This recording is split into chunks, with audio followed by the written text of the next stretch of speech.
This is kind of a weird one. I'm checking in on the packages that I had ordered for the Subaru's exhaust. So up here it says delivered today, delivered today, delivered today, and underneath your package was delivered. It was handed to a resident. No one's been here, only me. I've been back here doing things. There's nothing over here. That's odd. Let's go look. Weird. There's one. There's another one.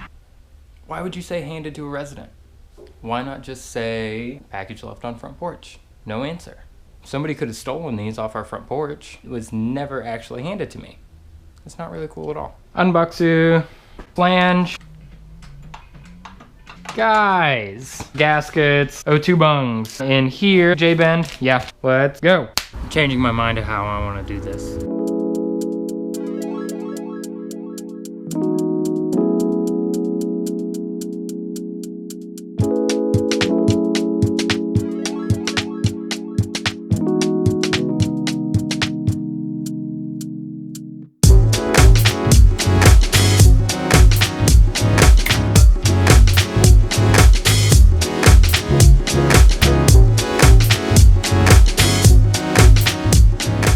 Alrighty, so now I got that up in the air. I need to get under there with this and figure out about what angle we want to make our first cut to go. Oh wow, that's all the way up there. So we're starting right there. And what we need to do from right there is make about 100-degree turn. Hi.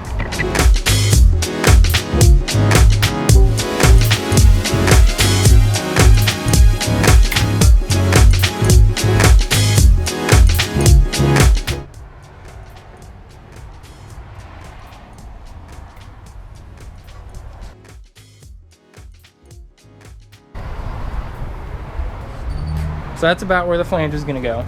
I don't have a lot of material, so I can't really mess this up.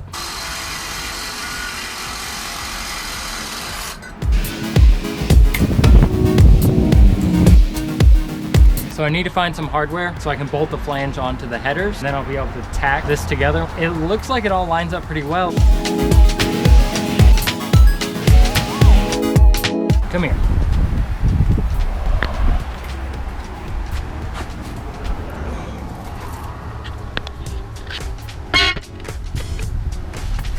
So there's the flange. And then this sit here. And as you can see, kind of gives me a good run down to the existing exhaust. So I'll try to get a good lineup, make some marks on the pipe and the flange where the angles need to be, tack weld it, and then try to find a piece of pipe that fits the rest of it.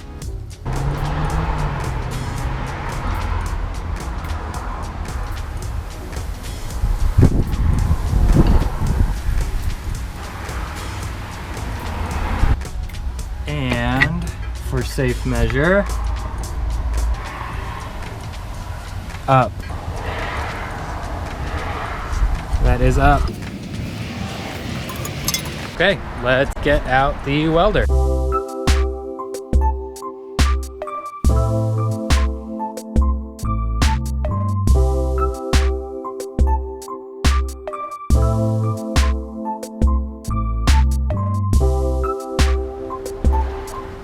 Just gonna use this old piece of sandpaper.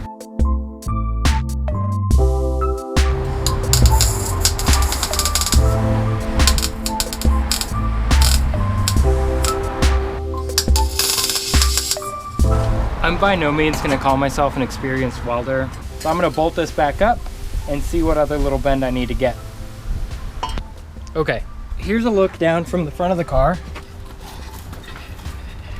So that's the mid pipe, bolted up, it's nice and snug, comes around, goes back there, and now I just need to get a piece of pipe that fits in there.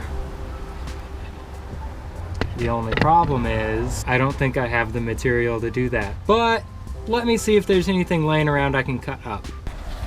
So this is actually the piece of pipe that I taught myself to weld on. You can see all this crazy nonsense going on the outside, burned some big holes in it, turkey turds. I just kept cutting it apart and welding it back together, but I ended up getting somewhat proficient at it, and I got to the point where I could use a welder. But this may be my piece right here.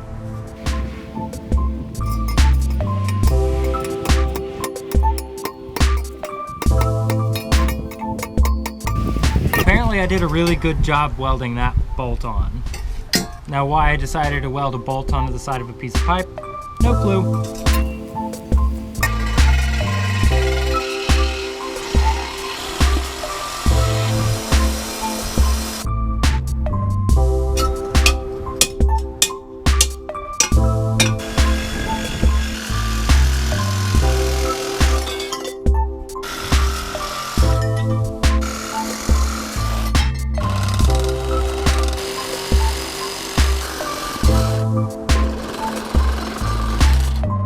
I don't know how many more cuts this Sawzall blade has in it. It's missing a couple teeth.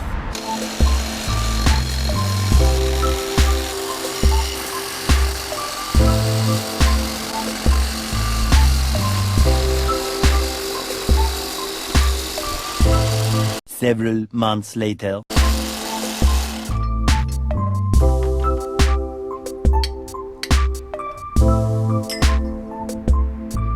And these are by no means good conditions. I am literally welding junk together to make this work.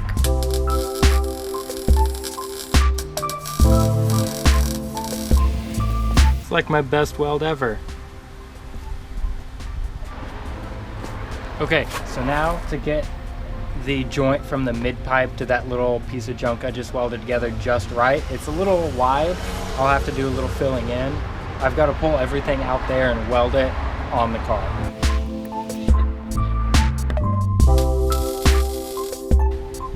Props to all those guys that can weld upside down. That's not easy. And this is not pretty. That's the weld I just did. And that is the gap I have to fill.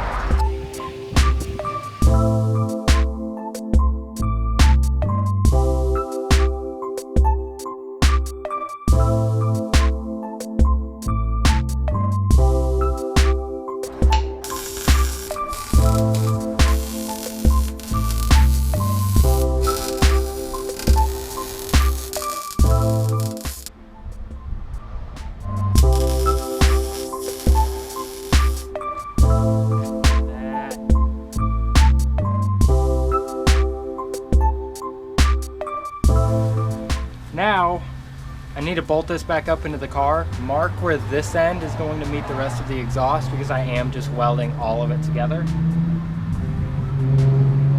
Who dat? So mark where this end meets the rest of the exhaust. Get those marked, probably number them so you know which way's up, down, left, right. Pull everything out, weld it together. I'm actually just gonna tack this on the car as well.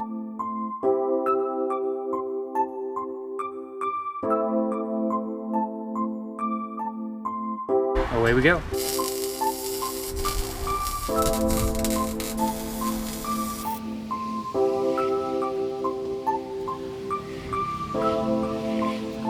Alright, not that I know a whole lot about welding, but super tip that somebody gave me a long time ago is when you're having to weld a large area in kind of thin material, especially with the Mondo gap that I'm filling right here, they taught me to stitch little bits together and then start just kind of going past them. That way you don't heat the material too much and start blowing holes through it. So I'll do one or two over here and then flip it and do one or two over here and then flip it. That way you can evenly heat your material and not superheat one spot and start melting it.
All right, let's get it down on the ground and see how it sounds.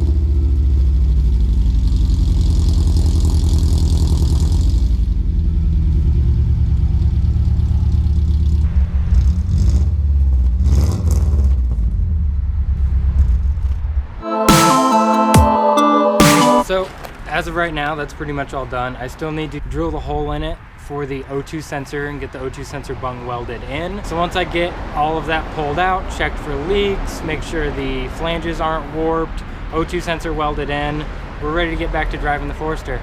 Thanks, guys.